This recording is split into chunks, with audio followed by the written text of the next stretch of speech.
Salut à tous, on se retrouve aujourd'hui pour une recette de lasagne. En général, c'est un plat qui plaît à tout le monde. Comme d'habitude, retrouvez la liste des ingrédients en description. Vous êtes lavé les mains, on peut commencer. Alors, préchauffez votre four à 190 degrés. Et dans une cocotte, on va mettre un bon trait d'huile d'olive, la moitié de l'oignon, un ail, le céleri, la carotte. Autour de la tomate, un petit peu d'eau, de la fleur de sel, du poivre, du thym, du laurier et on couvre pour une trentaine de minutes à feu moyen.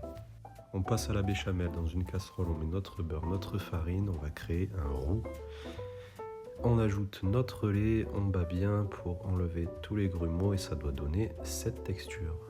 On assaisonne avec du sel, du poivre et de la noix de muscade.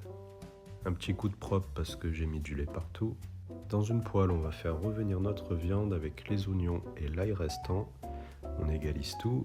On va ajouter de la fleur de sel, du poivre et notre bouillon. C'est pas très appétissant, mais vous inquiétez pas. On va laisser réduire tout ça pendant une bonne quinzaine de minutes.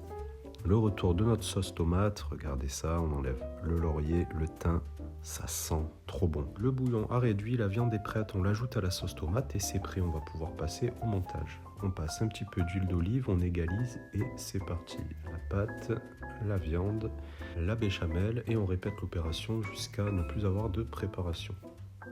Moi j'aime bien terminer par de la béchamel, de la mozzarella sèche et du parmesan ou du gruyère. On envoie au four pour 30 à 45 minutes, encore une fois ça dépend de vos fours, moi là c'était de la pâte fraîche donc c'est plutôt rapide.